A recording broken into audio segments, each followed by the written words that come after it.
I offered to basically just kind of do a Q and A for everybody that's a part of Indivisible, that's also a delegate that has questions. So I'm not an expert per se, but I've done this before and I've made it my business to understand it. So if you ask a question I don't know the answer to, I will definitely find out for you, and you can follow up with us or with Joyce, and I'll be happy going forward to answer any questions you have. So I guess to get started, I'll go over the basics of the convention, just kind of what to expect. And then if you have questions, Joyce, if anybody pops up and has a question, and I'll pause through this just to kind of like open it up and see if anybody has questions. So convention is basically just kind of like what you see on TV with the national convention, right? So you have a whole bunch of people from different areas of the state, and it's their job to vote on certain things. That's really the main heart of what convention is. So you have June 15th, which you'll have the state central committee meeting, and it's kind of the kickoff to convention. As a delegate, you're not responsible to be there. You can go if you want. It's an open meeting.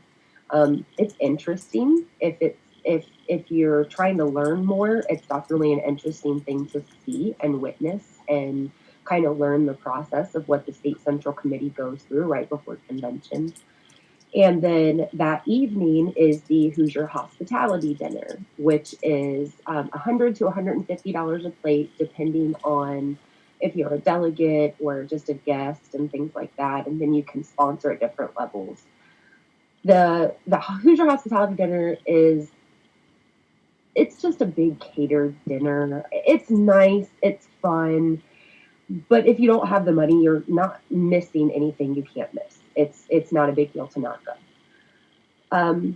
The day of convention, the important time to remember is 9:30 in the morning. So you have to get your credentials by 9:30 in the morning. So when you get there, they'll give you a square tag that's about this big. It hangs on a necklace. You sign in, and that's your credential. That's your voting pass. That's what gets you into your rooms. That's what lets everybody know that you're a delegate, and you get to take that home. And it's pretty neat. It's embossed, and it looks real official. It's neat. So you can get that between 7:30 in the morning and 9:30 in the morning. So you want to get down there kind of early, get that out of the way, get you some coffee before the caucus meetings start. So caucus is just a fancy word for a meeting that's called for a specific purpose. So the 6th, 7th, 8th, 9th, and all the other districts that morning will have their own district meeting. In there, you'll do a few different things. You'll talk about local district business. You'll have the candidates will come around and kind of give a stump speech to you. So the Secretary of State candidate, Jim Harper, the Treasurer candidate, John Aguilera, and I don't know if anybody's announced for auditor yet. And then, of course, Senator Donnelly. So they'll all come around to your different caucus room and give a little stump speech. And then there's a voting process that happens as well. Part of convention is, everybody comes together to kind of see how we want to move forward as a party. So you're voting on things like your platform for 2018 and the next couple of years. If there are changes that you want to make within the party through a thing called a resolution, which I can explain if people want me to, you can submit those and they get voted on in committee meetings that are later in the day that we can talk about later. So in that morning meeting, you're going to vote for a couple of different committee members, hear some stump speeches, and talk about some local district business, like a traditional district-wide party meeting. That goes until 11:30, I believe, 11 or 11:30, and then you'll break for lunch. You don't get lunch provided to you, so it's important to either brown bag it, pack a lunch, look ahead of time on some local, just walking maps, search in the area for little restaurants, kind of map out where you want to go for lunch because it goes very quickly. You don't really have time for a true sit-down lunch, especially if you want to get back and go to the constituency caucus meeting. So a constituency caucus is a group of people that fight towards specific efforts. So in Indiana, we have the Stonewall Democrats, which is the LGBTQ caucus. We have IDAC, which is the Democratic African American Caucus. We have the Latino Caucus. We have the High School Democrats. We have the Labor Caucus and the College Democrats. So I think that's all. And then on that day, there's actually also a meeting for the Women's Caucus. So the Women's Caucus don't have a seat on the state central committee. That's something that, we got to work on and get rectified. It's part of the movement. But it's where you go into these meetings, and they will pick people for the committees as well. So people that are actually paid members of these caucuses. And if you want to be a member, you can go to the NDEM's website and click on, I think, Get Involved, and you can click on Constituency Caucuses. And it'll tell you all about the different ones and who to contact to get involved. Usually dues are about $25. And you can be a member of any constituency caucus you want, even as just an ally in any form. So, if you are a person that doesn't necessarily want to have the big ideas and you just want to be a body, that is a really great place to volunteer. And so those meetings will last until about 3 o'clock. Until 1:30. Now at 1:30, you have the committee meetings. So there are 3 committees: rules, resolutions, and credentials. So the rules committee approves the temporary rules that have already, the IDP creates it all, and then they bring it to the delegates, and you just kind of sign off on it, right? So, and some stuff can be argued in there, things can change, but it's an open meeting, and if you want to go be a part of that and kind of see how that happens, you're absolutely welcome to attend. Simultaneously, you have the credentials committee meeting.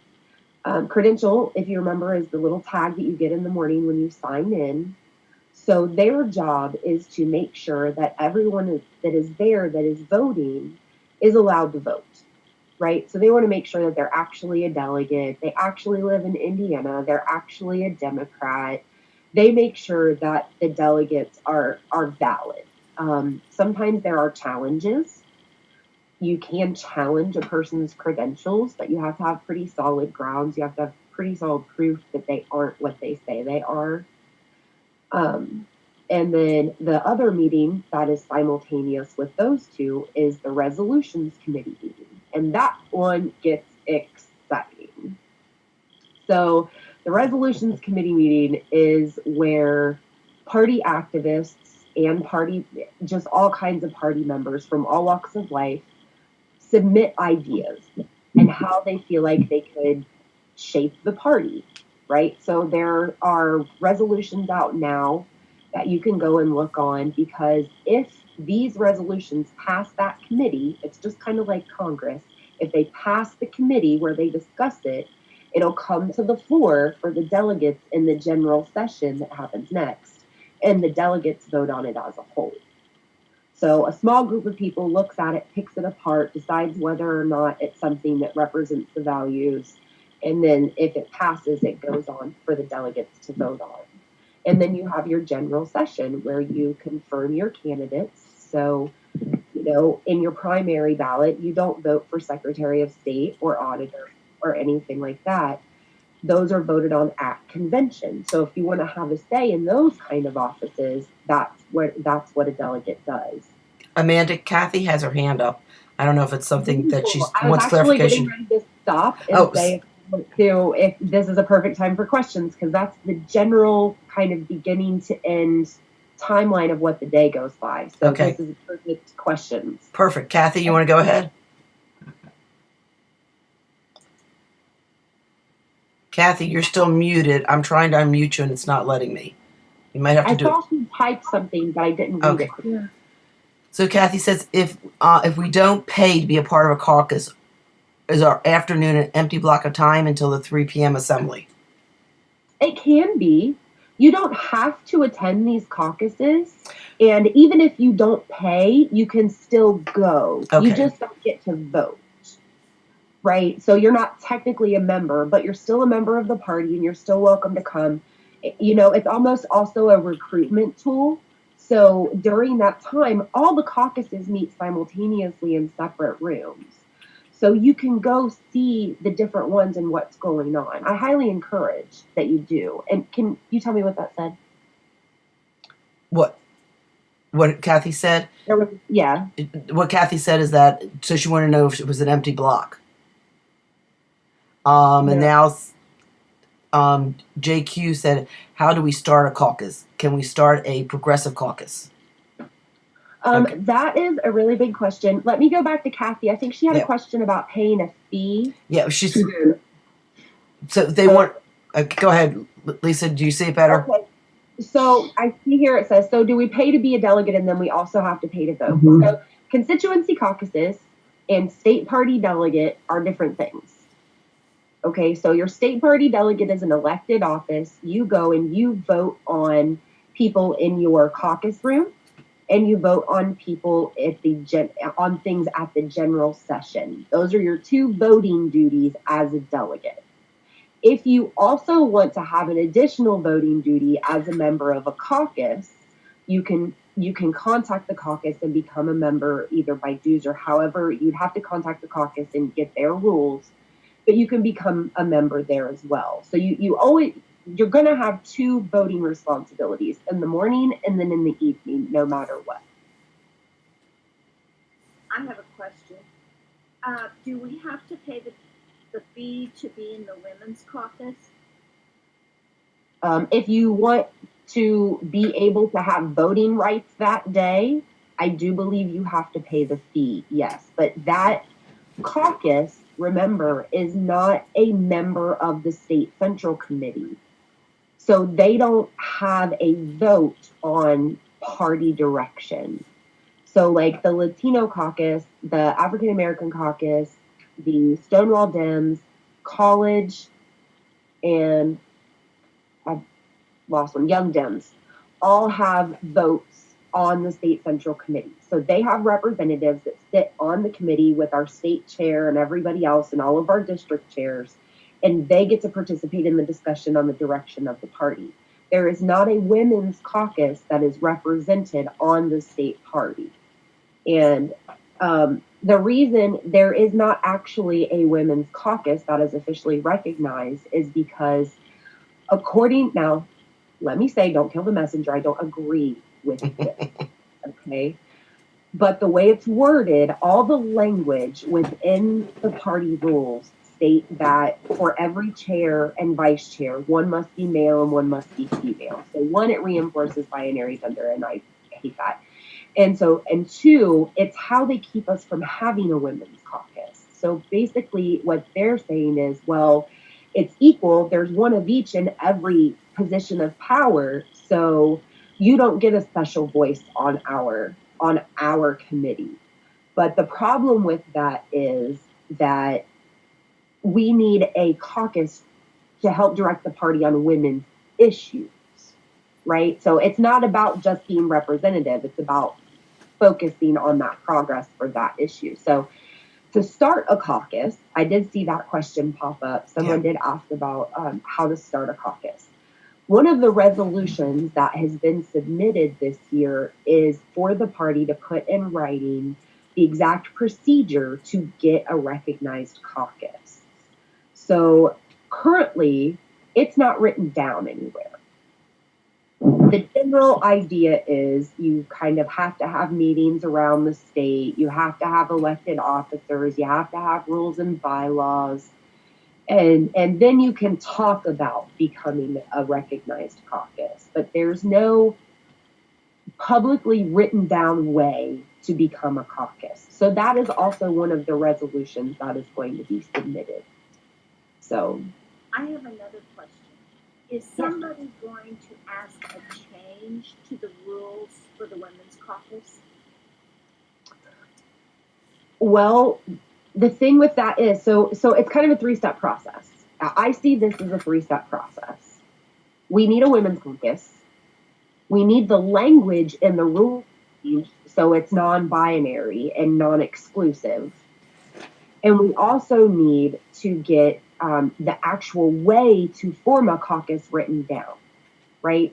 So it kind of all, I don't know how much of it's going to happen. I know there's resolutions that are going to get put forward about the caucus and how to form one, because rather than saying, give us a women's caucus, that helps women, but it doesn't help anybody going forward. So rather than say, give us the women's caucus, give us the procedure. Give us the black and white rules we have to follow to be recognized that can't be ignored.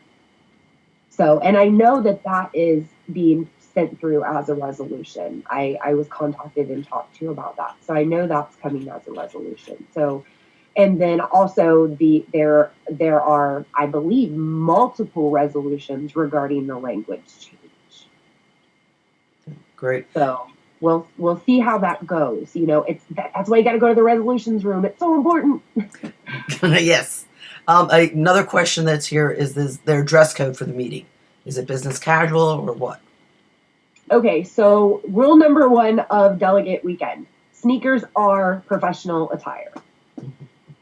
Okay, and I will say that till the day I die. Christina Hale taught me that sneakers are professional attire, and I absolutely believe that with everything in my body. A pair of sneakers, and it doesn't have to be business casual, but you want to look decent. I mean, you are there representing technically constituents. You were either voted or appointed, so you are representing your county. There will be pictures, but you don't have to be like dressed up. Just a decent shirt, no stay. I mean, I wouldn't wear like an Aeropostale t-shirt, So it's to each your own. Be comfortable, but you don't have to dress up. If you don't have the clothes. Somebody's showing us the Resist t-shirt. Are you going to wear that, Laura? Oh, that would be awesome. Definitely wear the Resist t-shirt. That's great. You can totally wear candidate shirts. You can, if you have a candidate you really support, if you have Indivisible, right? 92 County Strategy is coming out with shirts for convention. Ah. So that way you can find us if you have questions. If you see somebody in a 92 County Strategy shirt, they're probably one of our leadership team, because we're still working on finding a union vendor. So if you need help, look for the purple t-shirt. So we'll try and direct you where you need to go. But okay, so more questions. Somebody's wearing a Bernie shirt. Somebody's wearing a Bernie shirt. Hey. Comment, not question. Okay. Miller time? Was that Miller time? That was Mueller time, wasn't it? I just realized, was that Miller time or Mueller time? No. I think I read it too quickly and assumed it was Miller time. Oh. As far as the Bernie shirts go, Mueller time. Thank you. I read it too quickly. I'm not going to say don't wear your Bernie shirt. He did win the primary, but he's not on the ballot this year. And I think a stronger statement would be wearing a local candidate shirt that you support, that you want other people to know. I'm not saying don't. I get it. Like, look, me above all people. I get it. But this year's about more than that. And now we know more, and we have a bigger network, and we know about these committees, and we know how to change rules, and we know how to fight back with rules. If you don't know Robert's rules, bone up on Robert's rules. You're going to want to know them. 92 County Strategy has a 2-part Robert's rules. We had a parliamentarian teach, basically condense a huge Robert's Rules class into two parts. And we've got some quick reference guides. I will reshare that and tag you in it, Joyce. Okay. And that way, if people want to kind of learn more about Robert's Rules, because that's how things function at convention, is through Robert's Rules. So if you've never been to a meeting where they've been utilized, if you've never read about them, you definitely want to do that. So it's Robert's Rules of Order. It's basically just how a meeting functions. It keeps the peace and moves a meeting forward. So if you have a really combative local political scene, then it's good to know them. They can be very helpful. We've got a couple hands raised. I think Laura was first. Yay. Laura, if you want to unmute yourself. Yeah, so I'm a member of the Stonewall Democrat Caucus, and I paid the dues. So Okay. when anything was paid to enter that room and say, hey, I'm a voting member, or puppies, my dogs should decide to start fighting. Or will they, if I just give them my name, they should know that I paid the dues. Well, I don't want to speak on behalf of them, just because I'm not on their leadership committee or anything like that. So I don't want to speak on behalf of them. I would say that as long as you've paid your dues, you should be fine. They may check your ID, but you're already going to be a credentialed delegate. So they should know that you're going to be there. They should expect you to be in the room. But I would shoot an email to them and just double check. Okay, thank you. Okay. You're welcome. Thanks. Lauren, I don't know if you can click it again, I guess, to unraise your hand, so I do it. And then Adam, you're next. If you could unmute, please. So I just wanted to check on the Robert's Rules of Order. Is that going to be on YouTube or on the 92 County Strategy website, Facebook page?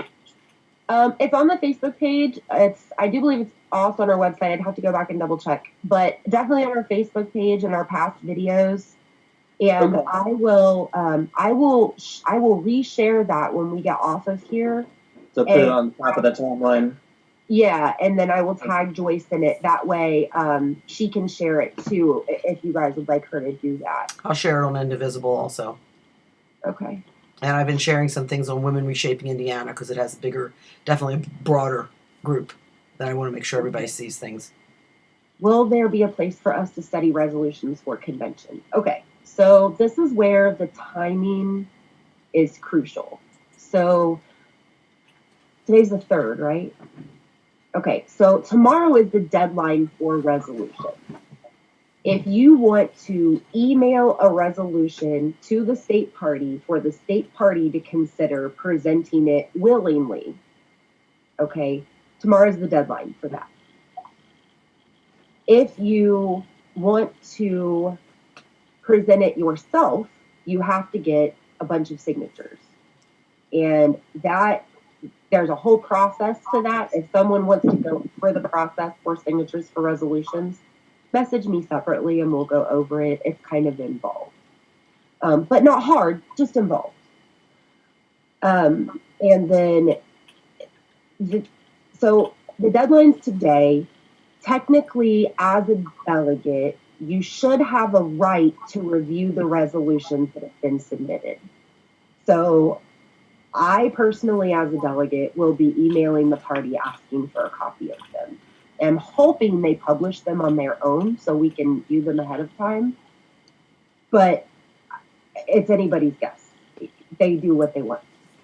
So, I wish there were a concrete way to say, yes, you can review resolutions ahead of time. Now, if you run for resolutions committee, if you decide you want to try and be a part of that committee, if you can, June 8th is the deadline for that, to run for any of those 3 committees we talked about.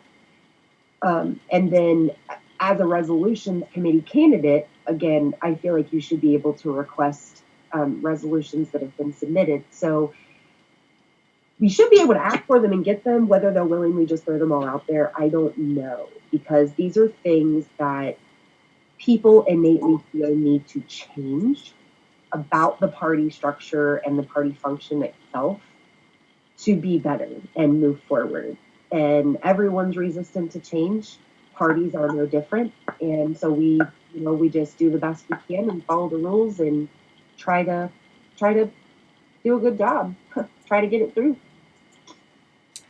And then there was another question, but I did not see it. Okay, it's Elizabeth, and I'm not sure if I know what she's saying. Does everyone have to pay donations if they are not members of the caucus? So I'm not sure if it's a donation or is it much dues. Is that what you mean, Elizabeth? Yeah, so if you want to be a member of the caucus, a voting member, an actual member where you have voting powers and a say in what the caucus does, then you have to pay dues and be a member, like a union, okay? If you want to just go and witness their meeting and listen to what they're talking about and get a feel for what they're doing, you don't have to pay for it. I hope that answers your question. $75 to the party to be a delegate. It's $35. The fee that the state assesses to the county is $35 per delegate. The counties occasionally assess a fee on top of that as a fundraising effort. So if $75 is a lot, it's the most I've ever heard. Wow. May I, if you would throw up what county you were in, I'd like to know that. Allen County charged $50, and that's pretty normal. $50 is pretty normal. They make 15 cents, Joe. So 50 is pretty normal. The party makes $15 off of it, and that goes towards election year stuff. Like if your party puts out flyers towards campaign time and things like that. Some counties will just pay their delegate fees if they have the money. Some counties have budgets that are millions of dollars. Some counties regularly only have about $300 in the bank. It really just depends on the area. So my recommendation is, if you can afford it, pay it. If you can afford it, pay it. If you can't afford it, and your party absolutely is insisting you pay it, reach out to me and we'll see if we can get you funded. And I thought I don't know if I'm in Marion County, so I don't know if that was different, but when I think ours was 45, but they asked us to add, and I don't remember what it was, a certain amount that would pay for delegates that couldn't afford. So maybe, I wonder if that's where the 75 came from. Maybe it was added up, because that does seem higher than all the rest, if it was adding something on more. Yeah, that's really high, and I'll be checking into St. Joe to find out what that's about. St. Joe just keeps popping up on my radar, so we're just gonna have to take a good help and get St. Joe. So yeah, what other questions? Oh, there was one. What all happens at general session? I think was the next question I saw pop up. Am I right? That's all that. Yeah, that's my next one here. Okay, so at the general session, we all come together. There's a lot of hear ye, come now, the Democrats. It's very pomp and circumstance. Attorney General Eric Holder will be there. He is speaking at 3 o'clock, former Attorney General. He is speaking at 3 o'clock at the General Assembly. I won't be there. I will still probably be in the resolutions room. That one will likely run over, and I want to see it done. So Mr. Holder is fantastic, but I can catch him on YouTube regularly. So the General Assembly will start, even if a caucus hasn't finished. I mean, if one of the committees haven't finished. Okay. Yes. Yeah, it will start at 3 o'clock, and they may not start official business. They may just start with Mr. Holder and have him kind of like quell the room until everybody's done. But that's where you have the call to order. Say we're here as a delegation for 2018, and that is when you vote in your platform, right? So the 2018 platform is they do listening, town halls and things, and feedback all over the state, and then they put together this platform, which is still lacking in a few areas pretty badly, but it's probably the best one I've ever seen come out of them.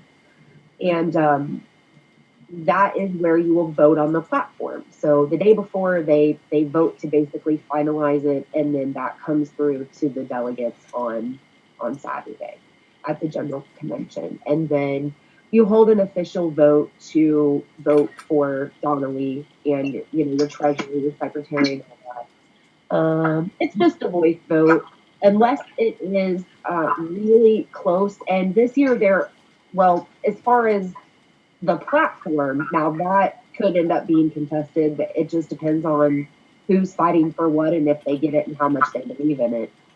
But there's not a contest for any of the other offices as of right now. So treasurer, secretary of state, auditor, and senator, senator's on the primary, but the other three, there's no contest.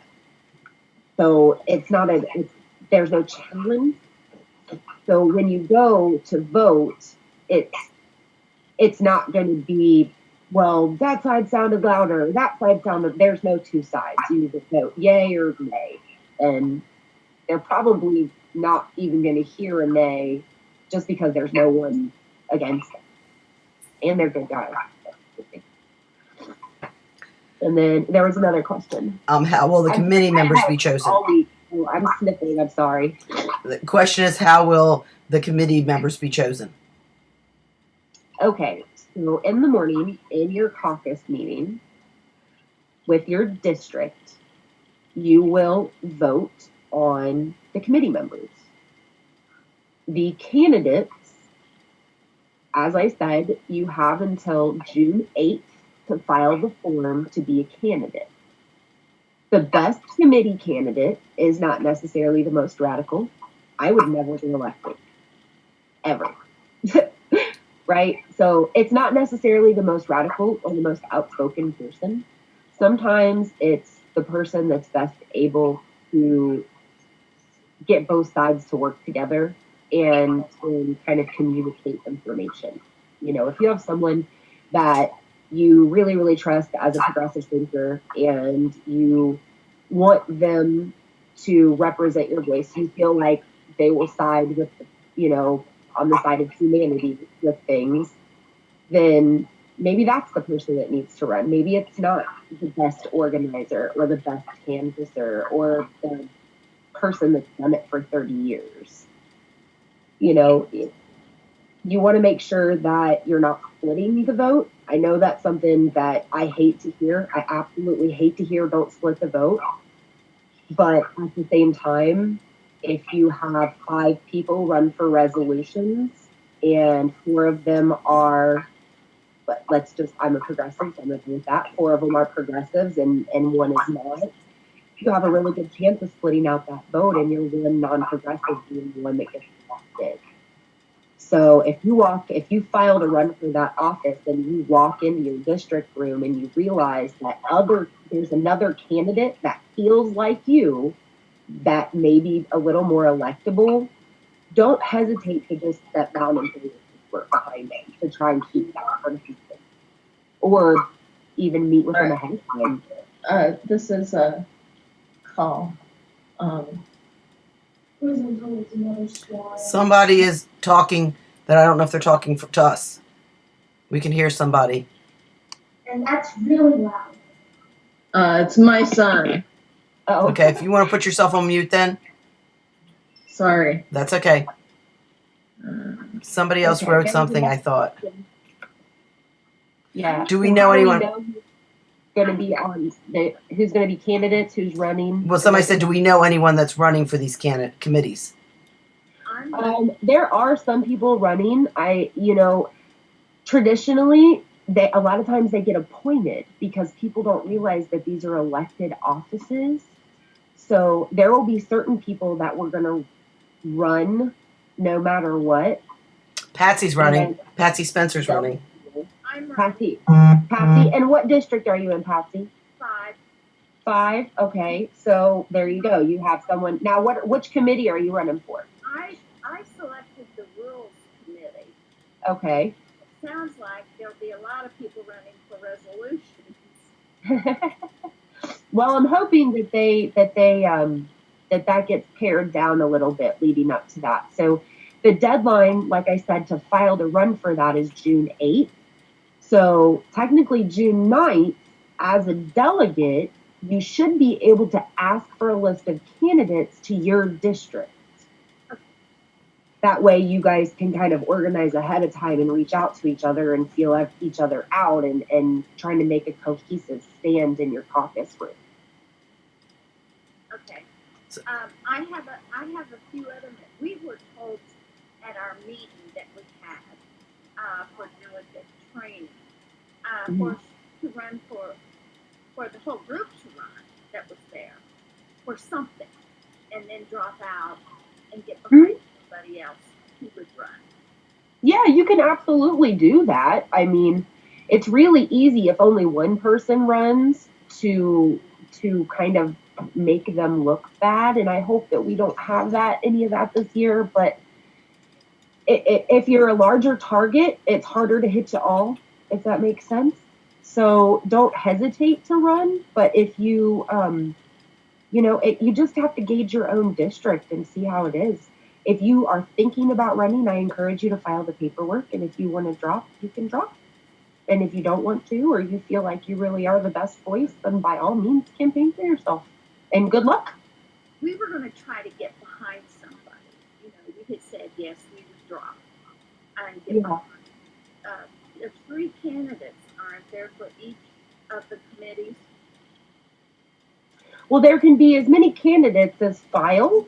Not candidates, but 3 people are elected. Well, each caucus room will elect 1 person per committee. So you'll elect 3 people in total, 1 for each committee. Okay. And the question, are districts only allowed 1 delegate? That got the answer. Or just they're only allowed, okay. Yeah, you're only allowed 1.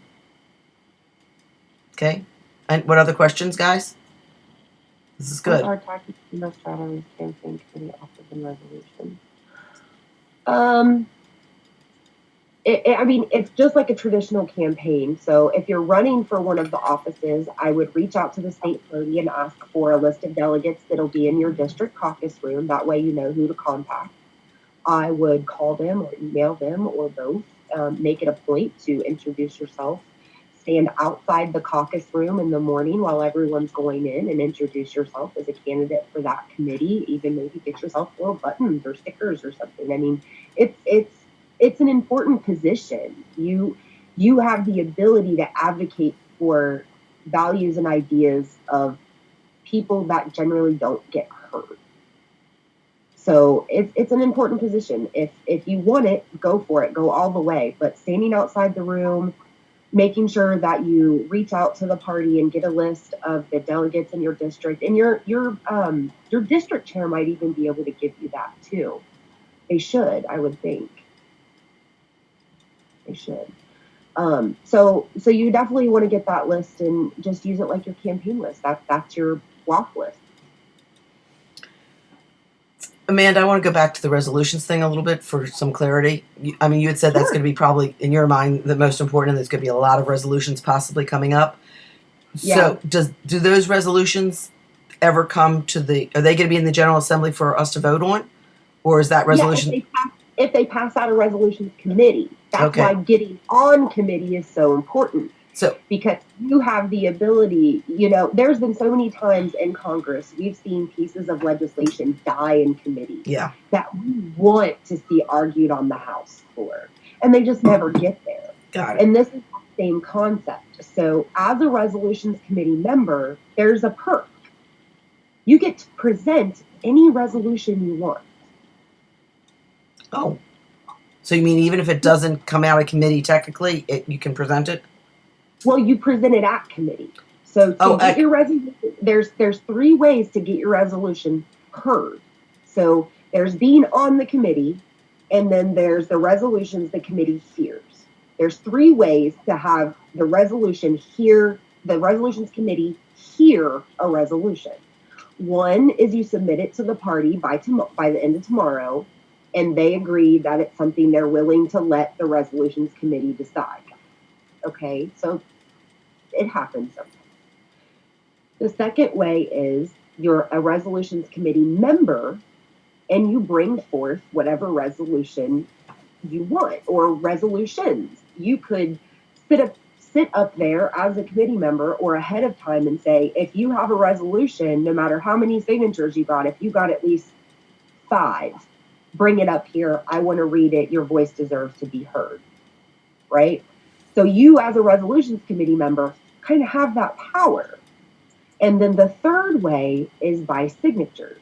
So just like you would have to get signatures for a candidate to get on a traditional ballot, you would have to get signatures for a resolution to have it be heard automatically. So that's 25% of delegates. Now, I'm going to throw numbers out. So the amount of delegates that were possible for this year were 2,333. So you would need 25% of that. And it comes out to roughly, I think we came up with like 584 or 485, something like that. I've been sick. Right around that. But my recommendation is 650 to 700 signatures. That way, in case anyone's credentials get thrown out or people go home early and decide not to stay for the general session, you want to make sure that you get extra signatures just like you would for anything else. So when the resolutions that are agreed upon by the committee. Oh, Hold I'm on sorry. 1 second. Let me Okay. one more point about the signatures. Okay. Now the thing is those signatures have to be turned in by 10 a.m. That day. So so you have to get your credentials by 9:30 in the morning. 9:30 is when your caucus meeting starts, your district meeting. And 10 a.m. is the cutoff for signatures to be turned in. Okay. Are you having any of those posted on your site so that people can sign them now who are delegates? Do you mean a signature sheet or a resolution or what? For a resolution. A resolution. I know the 3rd Congressional District has some resolutions that they put out. I know that Resolution Roundup puts out, they help you write resolutions and put them out. I think they've shared a couple so far. And there may be other groups. What you will likely see is that morning when you're signing in, there will probably be people outside and near the lines asking for your signature. Yeah, because I'm assuming it can't be a Facebook signature. It'd have to be an in-person signature, right? Yeah, an in-person signature is definitely going to be the way to go. But I mean, if you have a network of people that are all delegates and they want to pass something, you could easily have them just print the resolution out and just sign it and just bring it with you. Sign, date, and address, zip code, all your information so they know where you're from and all who you're representing with your signature. But you could always just say, hey, this is my resolution. Like, if you support it, print it out and bring it to, district whatever room at 9 a.m. or something. It's literally just a grassroots it's truly a grassroots process because the deadlines were never designed to allow for complete research and forethought, because these are processes that people didn't usually get involved in ahead. You know what I mean? This isn't something that people used to do. It wasn't something that there were always some people, but not on like a mass scale. So once the resolutions have been agreed upon by the committee and they're taken to the General Assembly, those of us that were not on the resolution committee and we're in the General Assembly, do we have any time to think about it, or is it just going to be presented and voted? This is why I recommend going to I'm sorry, my phone was dying. I'm trying to reposition towards not long enough. This is why I definitely recommend going to the resolution room so you can hear them be argued and kind of make up your own mind before they come to you. You could also, ask in your caucus room to go over the resolutions, but you could motion to table the election for resolutions committee members until the delegation has had time to review proposed resolutions or, known resolutions or resolutions that were proposed in the proper way or something. You could, in your district room, make that motion and ask for that. As a delegate, you can also email the state and ask what resolutions are coming up, what have been submitted. But then you're never going to know all of them because there may be people that submit them and get signatures and you don't find out until you walk in the resolutions room that it's getting presented. It's definitely one of those things that you just have to actively participate in. Okay. Somebody asked, where do you turn the signatures in? The signatures will have to get turned into IDP. I would look for Brittany Solis. I would definitely look for her. If you are going to be collecting signatures on a resolution, I would go ahead and just email her and ask. I would just ask. I would say if a resolution is to be heard by signatures, when do the signatures need turned in by, and where do they need turned into specifically? And then she can give you that direct answer. And is the General Assembly something like that goes on and on and on, or does it have an end time? I mean, oh yeah, it runs 3 to 5:30 or 3 so to 5. if things aren't, if there's not, everything gets voted on. Period. They make the time that everything gets done within that time frame. Oh yeah, they won't. I'm not saying it can't run over, but we don't have any contested elections, so I don't foresee it running over. And it's a rented space. They have a time limit, and I'm sure they don't want to spend any more than they already are going to.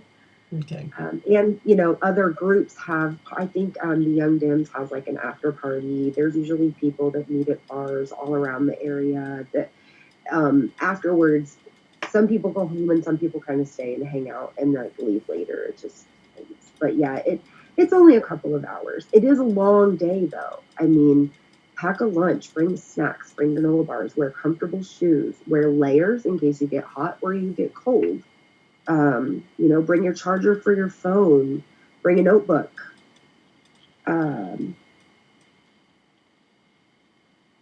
Allergy meds, maybe, you never know.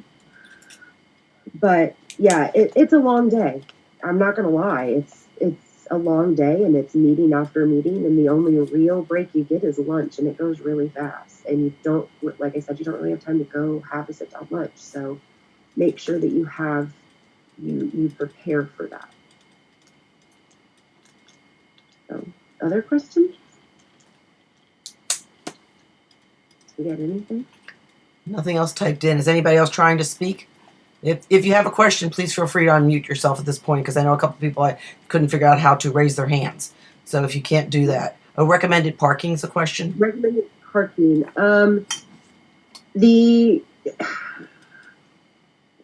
Okay, so what I do is I park outside of the city and I catch a lift into the city. So it is a lot cheaper to find a like $5 parking spot and catch a lift than try to park close to the convention. You can end up paying, $30 or $40 to park right next to the convention center for the day. I meant committee meetings. Oh, I'm sorry. I'll read that in a second when you tell me what that whole thing says. You can look for mall parking. Indianapolis has a parking garage underneath the city, and that is pretty much the cheapest close parking garage. Yeah, it's Circle Center Mall, and it has several entrances. Yeah, so that's going to be your cheapest close parking, or you can park out, farther outside the city and catch a lift. Okay, so Kathy originally said, can we float from room to room for the caucus meetings to be in the audience? But then she corrected, said she meant the committee meetings, the rules, resolution, etc. So can they float from room to room for these different meetings, or once you're in, is it kind of polite just to stay there? No, absolutely. You can absolutely float from room to room, 100%. You do not have to stay in any particular room at any time. The only room that, like, once you're in, is the caucus room in the morning and the General Assembly in the evening, because it's a voting. It's a vote room, right? So, like, the committee members can't just leave, and, obviously, but because they're the ones voting. So when you're a voting delegate in the morning caucus and then in the evening general session, yeah, you can't bounce around. But during the constituency caucuses and the different committee meetings, definitely. Okay. Definitely. Another question here, is there more written information somewhere, or where should we look to learn more? Written information as far as being a delegate. There is an article with 92 County Strategy put out an article that's it's called Convention Day Explained. And it has links to like the platform draft and a map to like where you're going and different things like that. So that has some really good little tips in there. Is that And on if you- Facebook or your webpage? It's on both. Okay. It's on both, and I can reshare that too. So Robert's Rules in the Convention Day article. So, yeah, and I can reshare that too and get it to the top of the news feed. That way people can see it. Somebody said, where are we going to meet at convention? They said, 92 CS. So, is there yeah, we're going to meet upstairs, and I would have to go back and double check, but I think I would have to double check, but we're going to meet upstairs. I cannot remember the two names that they call it, but we're going to meet at noon for like a picture. Can we have a channel on the Slack to all talk to each other while we're at convention? Absolutely. We could do it on Slack. I would actually like to get a Facebook Messenger chat going for that, just because it is just so quick to communicate, or a Signal chat, one of the two. So yeah, we can definitely have a way to communicate. Slack is always an option. We just don't have everybody on there, but we'll definitely have a way by the time convention rolls around for everybody to communicate that day. So watch 92's page and Indivisible's page, and we'll post how people will communicate. Yeah, Okay. absolutely. Okay, there's some more questions. Okay, are we allowed to record video any portion of the convention? All of it. Record everything you want to. Okay, and another question. And I think that absolutely don't just record it, live stream the resolutions meetings, live stream the rules meetings, live stream the committee meetings, live stream all of it, because part of the problem, at least around here, is that people don't understand it. They don't know what it is. Yeah. We've done so many of these Q and A's, and this is all like,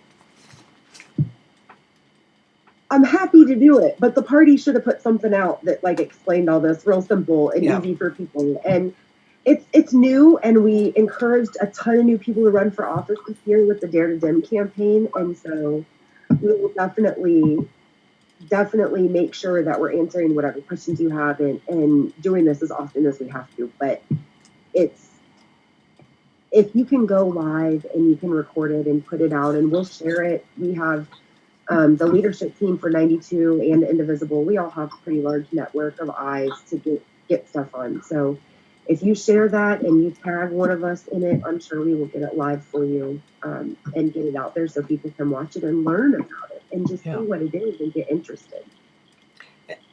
And we have other questions here, but just to back up, you said we're meeting at noon for pictures. So then people really can't leave the building for lunch. So if you want to be together in the picture, really bring your own lunch. Pretty much so. Yeah, pretty much. If you want to be together for the picture, bring your own lunch. Yeah, because if you go out, you'll never make it back in time. No, you won't. They do have, the concession stands weren't up and running last time. I hope they are this time, because there are concession stands and stuff in there. Yeah, but I don't know if that's always guaranteed, depending on the convention. Yeah, that's what I was going to say. I'm not sure if they will or not. But, like I said, just practice the meal bars and granola bars and, pizza! Yeah.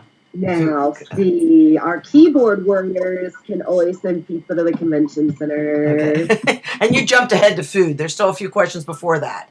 One question is, what are the advantages? I think it's great. Food is important. What are the advantages of going to Friday's activities? Networking.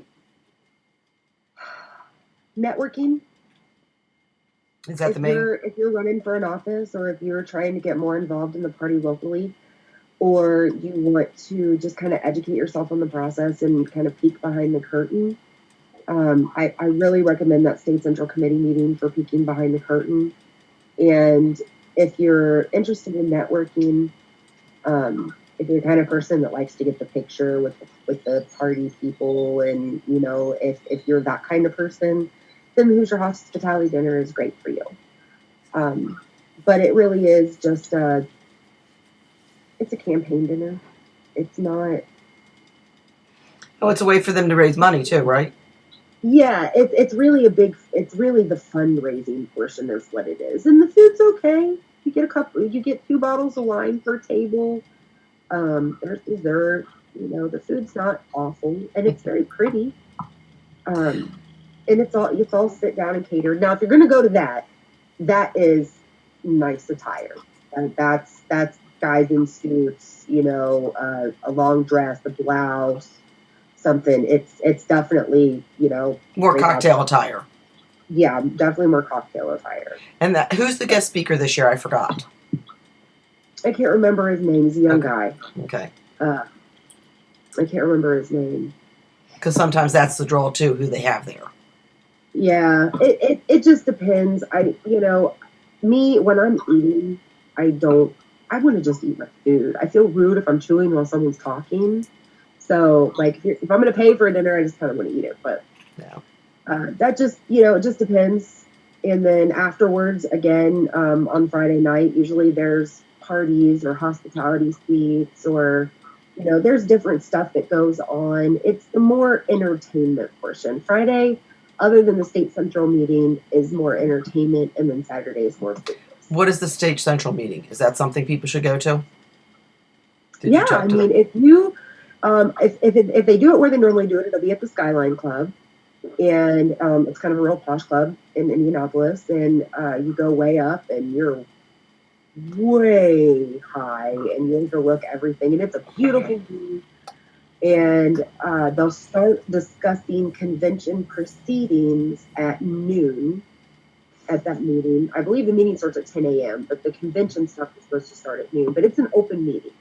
And that's the State Central Committee meeting. So, and if you're not sure who those people are, you can find that on the Indiana Democrats website too. And that's indims.org. So you can see who all is on there. And that's the leadership. That's who decides the direction of the party. That's your leadership.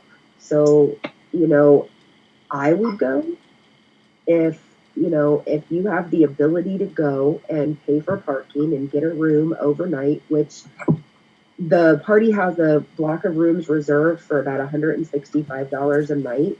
So you can room with people and reserve one of those. We stayed like 8 or 10 minutes away at a Super 8 off Emerson. It was like $45 for the night. 3 of us bunked together, and the room was gorgeous. And they had a continental breakfast. And so you don't have to be right in downtown. You can stay right outside of downtown too. I will say this: we got 2 rooms. Our group, we got 2 rooms to stay with the It's at the Marriott. And, Yep. We get to park our car there that Saturday. Yeah. With so whatever. Right. Kind of nice. Yeah, that's really nice. That's really free, nice. not an addition. Usually, it's still an additional charge on top of the room. Yeah, Marriott parking is usually $40. But that's included in your room. You're saying? No, I'm not saying it's included in my room. But when I called, I asked if we could keep our car there for the full day on Saturdays, and she said yes, that would not be a problem. Okay. Charge us anyway. Right. Yeah, so it's unfortunately, with it being in Indianapolis, it's just kind of an expensive thing. By the way, the speaker is Congressman Tim Ryan, Ohio District 13. Thank you. Thank you. If that's a draw for anybody, because I went last year and I forgot who the speaker was, and it turned out the speaker didn't come. But the speaker was the draw, and then something happened that he didn't show up. So it was, but okay. Any other? This has been awesome, absolutely awesome. Did I miss anybody's question that you typed something in? I'm looking back, and I think we got everybody. But please speak up now, or type it in again if I missed you. Yeah, absolutely. And just in case. Oh, Adam, your hand is raised. Did you already speak? Adam? Yeah, that was me volunteering the. Okay. I have to scroll up and down to see the hand, so I just now saw your hand. Sorry. Patsy? Yeah, Patsy's finger. It's Patsy's finger. You're going to tell us some of the. Are you going to have a list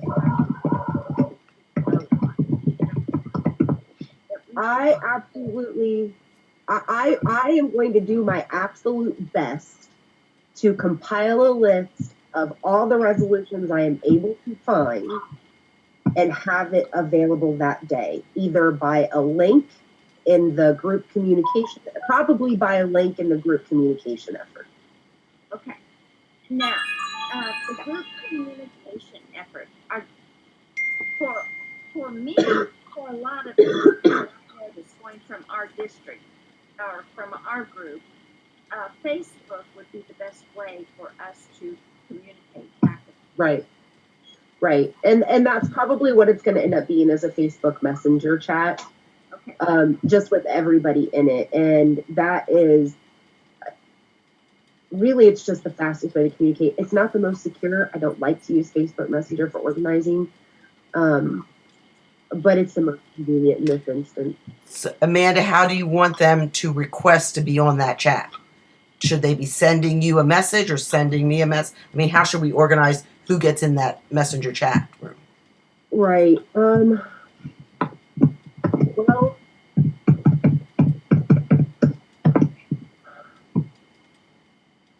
basically, I'm just going to have to add everybody. I'm going to have to go through and add everyone that wants to be in it. That's what I'm saying. So how do they let you know?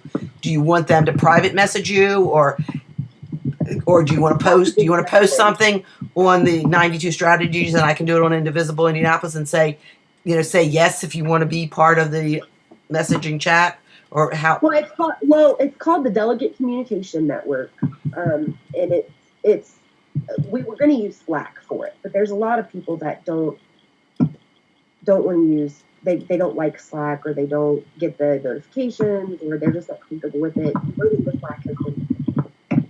So probably we'll just end up using Facebook Messenger, and I know not everybody has it. And for people that aren't comfortable with Facebook Messenger, we can talk about using Signal. Signal is GroupMe. I don't know what GroupMe is. Well, if you guys have an end-to-end encrypted, easy messaging service that you know of, like drop in the comments of the event that you clicked on the link to get here tonight, and I'll look at them, because I've been looking for a better one than Signal, because it's a little wonky.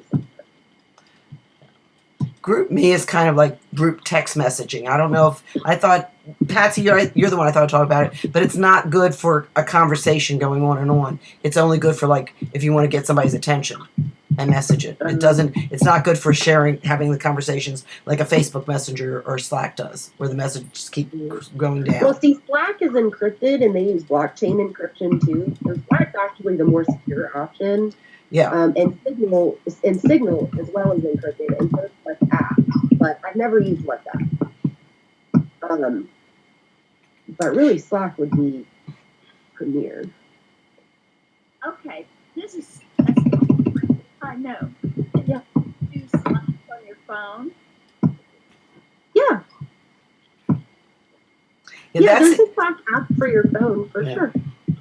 Okay. Yeah. So that's something, if you want to play with the Slack app, and get familiar with it, we can get you in. 92 County Strategy does have the Delegate Communication Network. So we have different committees for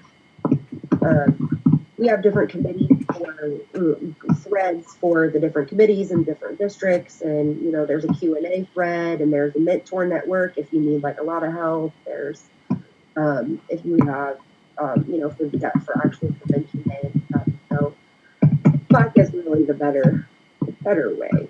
So if you want to get on Slack,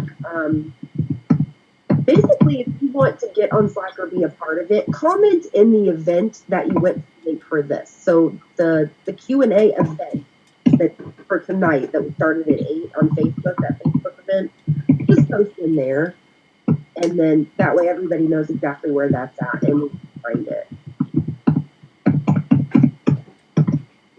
Anybody else? I'll be here all week.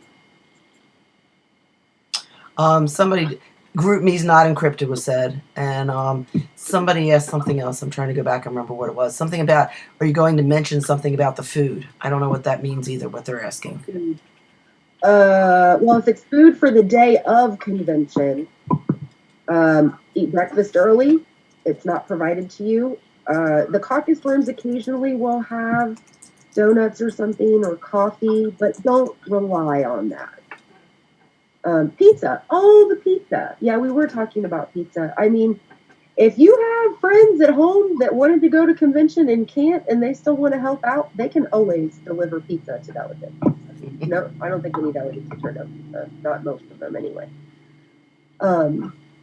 So you could always have that. You could have pizza delivered there, or you can always just pack a lunch.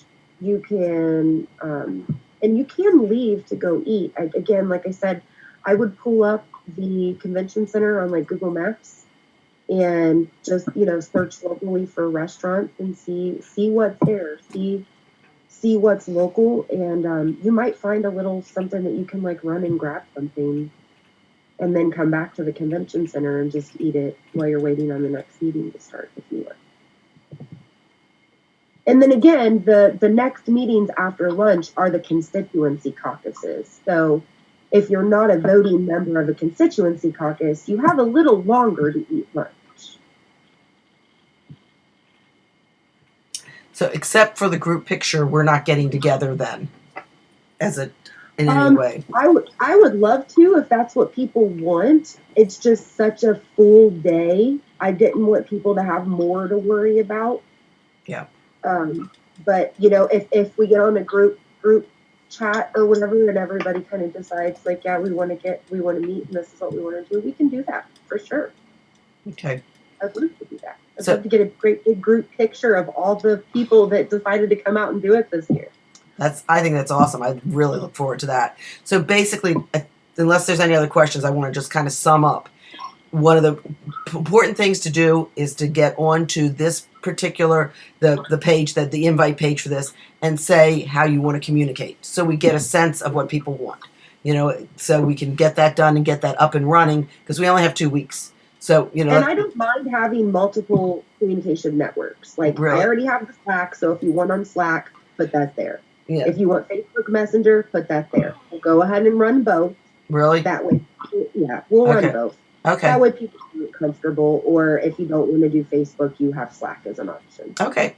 Well, as long as, because that's double work for everything. And especially if people communicated in one way and not in the other, you'll have to bridge the gap and communicate to the others what people have communicated in the one. So, okay. Absolutely. Amanda, you continue to amaze me.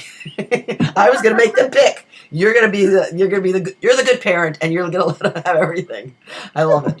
And anything else, guys? Any other questions? Because this has been wonderful, and I'm sure as soon as I hang up, I'll probably think of another question. But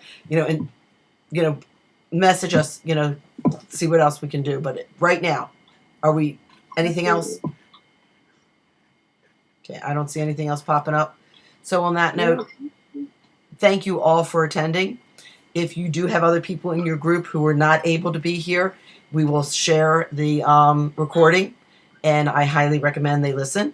I think it'll make a difference for them it's helped me to know what I'm getting into. So I think it's exciting to have a little bit of knowledge ahead of time. Amanda, do you have any closing words? Just thanks for being here and caring and participating and taking the time to learn about it, because it's such an important part of the process. There's only 2 elected offices in a party structure, and this is one of them. So thanks. And thank you for creating this for us. Okay, guys. All right.